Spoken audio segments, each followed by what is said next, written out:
The Range Rover Evoque is one of Range Rover's 4 SUVs. This is a subcompact SUV, followed by the Range Rover Velar, which is set to debut in about 2 months from now. And also there's the Range Rover Sports, and finally the Range Rover itself, which is a full-size luxury SUV. The Range Rover Evoque is a 4-cylinder car with turbocharged that outputs 240 horsepower and paired with a 9-speed automatic transmission. I'm currently in 2015 model. Now, with all Range Rover, via their luxury, this is a luxury brand, and they use a lot of celebrities and a lot of marketing to really sell their products to, high-end people, just because that's what they value their product as. And they should, because Range Rover is known to have amazing exterior looks and also amazing interior looks, and some of the quality features of the interior is nice, but not all of them, and I'll tell you more in a little bit. It seats about 4, possibly 5 people, 3 in the back, but very small space for the back, the Range Rover Evoque. One of the things that I hate about this car is its interior noise. When you're driving in the street or on the freeway, noise from outside creeps into the cabin, and you would expect a luxury car like Range Rover to actually block some of those noise. That's one of their main traits, but no, that's something that is very obvious in the Range Rover. By the way, the Range Rover is an amazing car. It's well known for its off-roading, right?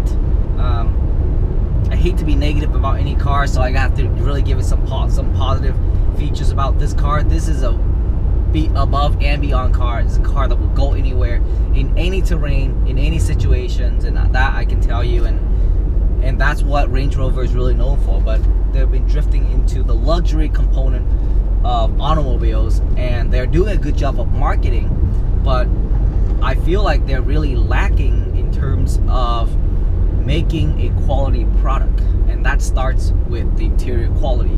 Noise factor, engine is fine. 4-cylinder turbocharged is amazing, that powers this car. The 9-speed automatic transmission just doesn't do it for some reason. It's not a smooth transmission. It's just very jiggy when you're commuting on city road. It's not smooth when it shifts gears. And again, interior cabin noise is not blocked, so you hear engine noise that sounds like a diesel engine, to be honest with you. Other things that I noticed is that there are a few interior features that are not quality checked, or they're not up to quality. For example, this glass holder, it should be staying up, but it's falling off. This should not happen given the fact that this car is only about 2 years old. After 2 months of buying this car, the exterior piece of rubber strip that's between the windshield and the frame actually fell off. So we had to take this car back to the dealership so they can fix that. Like the buttons that's on the steering wheel, it just feels really cheap. I feel like my 2005 BMW buttons are even high quality there than this car. And also in some of the Hyundai Sonatas, those cars even have higher quality buttons than this car. And this car is a luxury car, so you expect things to be a bit more high quality. The infotainment system looks kind of confusing. There's buttons, there are control apps everywhere, and it takes some time to get used to. And once you get used to, it's pretty responsive once you get used to it. But besides that, as a new driver, it looks kind of confusing on what to press. And it's very limited on what you can do with these infotainment system. I mean, there's in-app audio control, there's navigation, there are some like car settings, but besides that, they're not that friendly.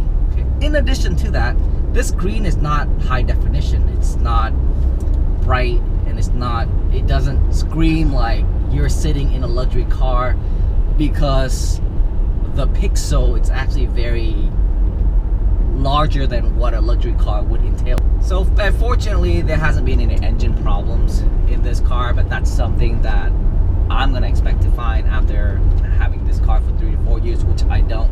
This is a leased car, so it's gonna get returned in in about 9 months. So I'm glad, and the owner of this car cannot wait to get this car returned so she can get another car. It's mainly for female drivers, Range Rover Evoque, because it looks cute on them, and I agree on that, right? If you're a male driver, do not get into Evoque like me. It doesn't look right on a male driver. It's a cute car for females, but if you're buying it new or you're buying a used one, do not buy this car. You're gonna make a big mistake because its reliability is rated as 2 out of 5 stars, giving you a nice quick comparison with other luxury automobiles. Lexus gets a 4.5 out of 5 stars in reliability, which you should know. BMW gets a 3.5 out of 5 stars. Range Rover gets a 2 out of 5 stars. What does that mean? You're gonna have a lot of problems in the long run. Perhaps those problems could come from the electrical component. It could come from the engine. It could come from the transmission, and definitely quality of the interior is gonna deteriorate on you quickly. All right.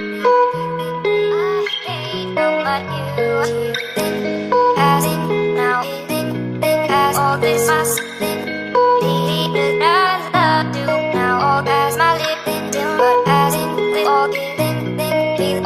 must feel all